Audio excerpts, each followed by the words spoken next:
Hey guys, what's up and welcome to a new League of Legends video. First off, I want to wish all of you happy holidays. But on to the topic of the video. For this video, I'm going to be talking about a samurai, one that we have not really seen for quite some time, but suddenly has become a bit more popular. He recently did get buffed, so this is why I want to make a video about him, pretty much just talking about whether or not he's now good. Is Yasuo now strong again? The first thing I want to talk to you guys about is exactly what they buffed. The first one is quite simple, they just increased his move speed by 5. But the next changes will really buff Yasuo. So the Q now has a 4-second static cooldown at all ranks rather than starting at 5 and then becoming 4 at rank 5. Now I feel like most people will look at it and just think, oh, that's a pretty cool buff to the Q, more reason as to why I should max it. But I look at it at a completely different way. Since his Q got buffed in such a specific way, I feel like now maxing his E is just so much better. I mean, think about it. Compare the bonuses that you get per level when you max your Q compared to when you max your E. I feel like most people think that since Yasuo's Q is technically his main ability, you have to max it first. But especially with the recent changes, I just have to disagree. So the best way, of course, is just to compare the two abilities to see exactly what bonuses do you get from maxing that ability first. So whenever you put a point in your E, first of all, you get plus 20 base damage. The E ability is magic damage, which is great because a lot of people will probably get armor runes, maybe an arm guard, and overall just get a lot of armor because, I mean, you do deal AD damage mainly. But on top of that, you also reduce the cooldown of the E ability so you can spam it more often, and you reduce the on-target cooldown as well, so you can use your E on the same target sooner. But taking a look at the current bonuses that you get from leveling up your Q first, you get plus 20 base damage.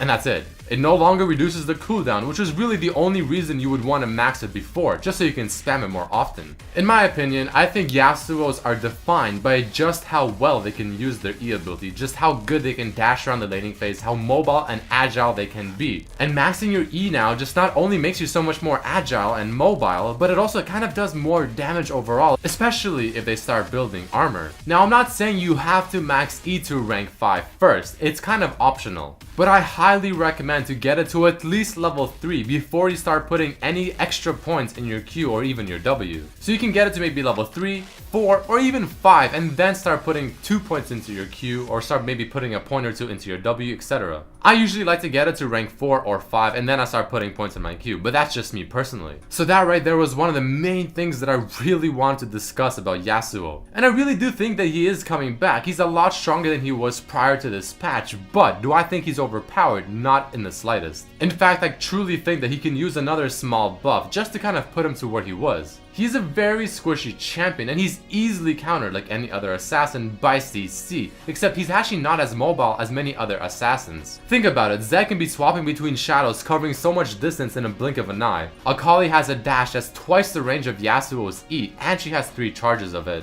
Talon can instantly blink right on top of a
Berserker, etc. Now let's talk about one of the most important things. What items do you get on Yasuo? Well, I like to start with Adorance and an HP pot because the HP that he gets from it is really nice on top of the extra lifesteal. You have two paths that you can get in terms of items. The first one is Static Shiv and then getting IE right after. It's a bit more aggressive, but it's a lot more damage. The second option is to get your Static Shiv and then get a Blade of the Rune King followed by an IE. Now if you get the IE second, I recommend getting the Berserker boots, but if you get the Blade of the Rune King second, I recommend getting Merc boots, or maybe Boots of Swiftness. Bloodthirster is a super strong item on him because he synergizes very well with lifesteal, and overall I do think the rest of the items are quite core. My runes for Yasuo are 1 crit chance red, the rest of them are flat AD. I get flat HP yellows, MR per level blues, 2 lifesteal quints, and at the moment I'm running 1 attack speed quint as well. The great thing about Yasuo is that you have so many different options for rune page, so you can easily change this around. For instance, you can run 5% crit from the red runes, so you have 10% because static and IE plus those runes will give you 100% crit. And for masteries I run 2190 as well, nothing too special, but feel free to change it around to what you see fit. And that's about it for this video, guys. I just wanted to talk about Yasuo with the recent changes and how I look at the buffs rather than I feel like how most people will look at it. Do I think he's OP? No, I do not, but I do think he's a lot stronger now and I recommend trying him out and picking him up. Tell me how you guys do, and I hope you did enjoy this video. Please don't forget to check out my other videos as well. Subscribe if you haven't, like the video, share it with your friends, and I hope to see you for the next one.